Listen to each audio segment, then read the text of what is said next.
I'm Mehreen Sheikh from the World Bank. We are live at Innovate for Climate Finance and Markets Week in Barcelona.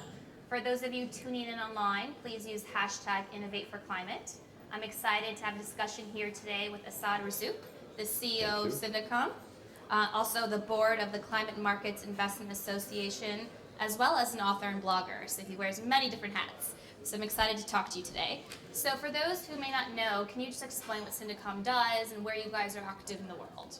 Sure, thank you, Mehreen. Syndicatum is a renewable energy company based in Singapore. We build, finance, operate clean energy projects in several Asian countries, including India, Thailand, the Philippines, Indonesia, and Vietnam. We typically specialize in solar power, wind power, waste to energy, as well as biogas cogeneration, which is producing power from the waste that's left after you crush the sugarcane. So given that you work in a number of these different countries, are you seeing this shift now towards renewable energy? And being the CEO, how are you ensuring we see that the markets kind of shift? We're definitely seeing a shift to renewable energy, but there is an enormous amount that we need to do in addition to what we're seeing. So we're seeing, for example, deployment of renewable energy on the ground, most notably in China, for example, as well as India. However, in order to keep temperature limits, so warming, to a maximum of 2 degrees, we need to deploy about $1 trillion a year as an industry to essentially electrify the world. Yet at the moment we're deploying only $340 billion a year. And so we need to do about twice as much as what we're doing. And it's very important that we do it as soon as possible, because otherwise you would have basically locked in the warming. And are you confident that we will reach that level of commitment, given that we're not there yet and we need to get there? What else is needed? How can we reach that point?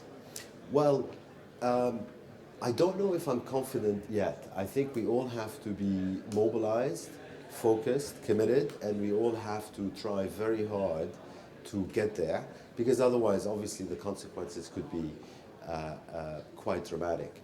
Now, in terms of what we need, I think at the moment, the development financial institutions like the World Bank and the IFC, the Asia Infrastructure Investment Bank in Asia, the Asian Development Bank and others, as well as European governments in particular, are doing everything that they can, to be frank. I think the people that are not playing are primarily the private sector, and in particular the international capital markets, so the stock and bond markets, who really should be there but are not. And what we have to do is we have to find a way to bring in the stock market and to bring in the bond market in a proper way into what we're doing. Otherwise, we're never going to plug that gap that I was talking about. So, given the private sector, how do we engage the private sector to kind of help accelerate us towards climate action? People here today at this conference, we have private sector, we have a number of different groups. So why should they invest in renewable energy? Well, I think we need, there's a lot of people trying to do what they can, but we need citizens to also lift up their sleeves and basically put up a fight, because at the moment the main barriers to progress are the fact that fossil fuel subsidies are being subsidized. So in other words, oil, gas and coal are still being backed by hundreds of billions of dollars per year by many countries, and so you have a problem in the governance system, because we have to stop that, but we don't seem to be able to, even though everybody knows that it's a very bad thing. And the other issue is that we have to also be fighting back against the lobbying of industries that have been around for 100 years, are extremely wealthy, extremely plugged in, know all the politicians around the world, and therefore have incumbents power. And unless we are able to fight back on both fossil fuel subsidies as well as lobbying, it's going to be uphill, frankly, as it's proven to be to date. once again, because the gap in terms of the numbers is very clear. So just given that, and you wear a number of different hats, I mean, what motivates you to keep fighting and keep working towards this? What motivates you every day? Well, in terms of my own, before I get to my own motivation, I think it's very important to recognize that we're not going to get this done just because it will save the world. Regrettably, that's not enough for the financial markets. They need to see financial returns. We are now able to deliver these financial returns, so there's really no more excuses left, so to speak, other than the power of incumbency that I was talking about. In terms of my own motivation, I mean, I think frankly, when I started in this industry, I had not paid attention 15 years ago to the problem of climate change, and I didn't have any particular like or dislike for renewable energy. However, when you start building a business that's focused on abating greenhouse gases, fighting back climate change, building a renewable energy platform, what happens is you develop a passion to that cause. And if the passion to the cause is also something that makes money, then even better. And so it's now these twin motivations, as well as the enthusiasm, frankly, around what we do, which keeps us going. And I think we and the rest of the industry will get there, but it's critical that we get there on time as opposed to too late.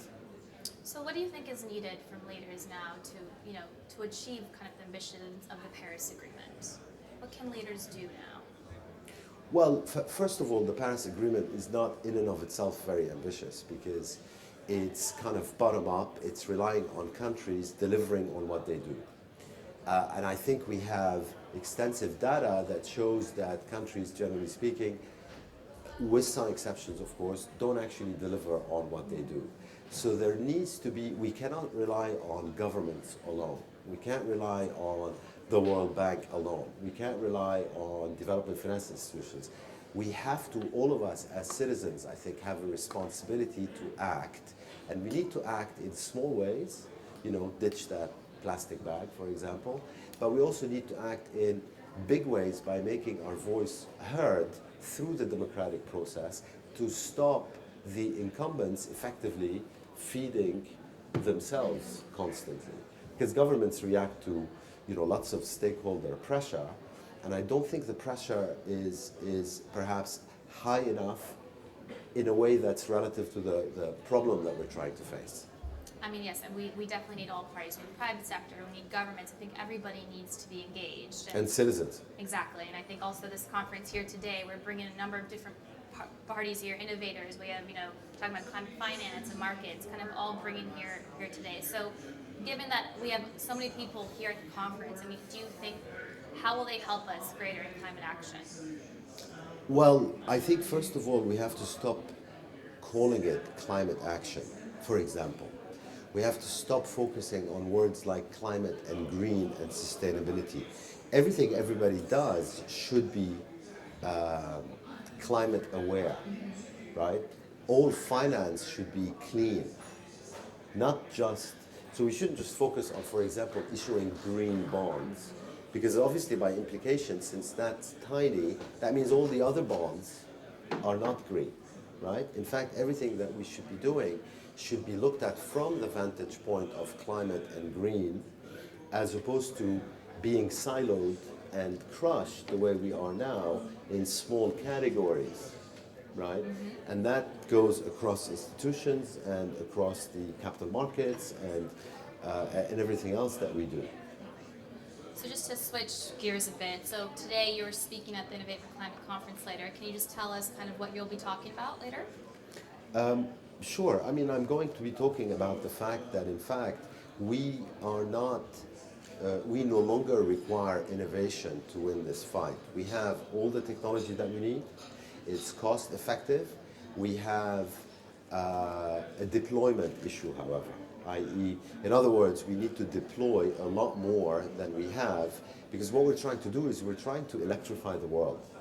You're not going to electrify the world by investing a fraction of what the world is already investing in infrastructure. Right? So how can we do that? How can we deploy more? We have to deploy more, as I said, by bringing in the stock market in particular.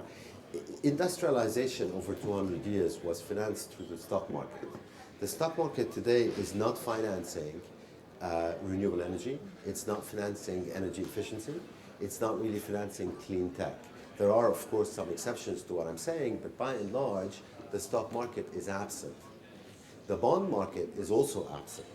So what we have to do is stop expecting everything from governments and development institutions and focus on how we get the stock market going. Great. Well, thank you so much for your time. Thank you. And we just heard live from Assaad Razzouk, the CEO of Syndicom, kind of talking about the private sector. You need all sectors, not just government, but financial, private sector. So thank you so much. And just maybe lastly, what's your message to kind of young entrepreneurs out there? Being an entrepreneur investor yourself, what's your message to people kind of tuning in today? Well, the electrification of the world is a massive trillion-dollar opportunity. Everybody should be considering how they can start a business in that regard, what they can do to help, and everybody should be pushing all the stakeholders around them, whether it's their parents or politicians, governments, local government, in order to make sure that we stay on the path and that we accelerate deployment as opposed to what we're doing now, which all is somewhat half-hearted. Thank you so much. Thank you, Mehreen. Stay tuned for more interviews on facebook.com/connectforclimate. Thank you.